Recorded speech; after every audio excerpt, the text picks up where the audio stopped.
निशानी इनके लिए जमीन मुर्दा है कि हमने इसको जिंदा किया और इसमें से अनाज उगाया, फिर ये इसमें से खाते हैं, और इसमें खजूरों और अंगूरों के बाग पैदा किए और इसमें चश्मे जारी कर दिए ताकि ये इन बागों के फल खाएं, और इनके हाथों ने तो इनको नहीं बनाया, तो फिर क्या ये शुक्र नहीं करते? वो जात पाक है जिसने जमीन की नबातात के और खुद इनके और जिन चीजों की इनको खबर नहीं सबके जोड़े बनाए। और एक निशानी इनके लिए रात है कि इस पर से हम दिन को खींच लेते हैं तो उसी वक्त उन पर अंधेरा छा जाता है, और सूरज अपने मुकर्रर रास्ते पर चलता रहता है। ये उस गालिब व दाना का मुकर्रर किया हुआ अंदाजा है।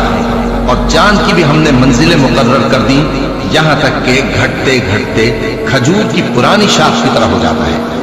न तो सूरज ही से यह हो सकता है कि चांद को जा पकड़े, और न रात ही दिन से पहले आ सकती है, और सब अपने अपने मदार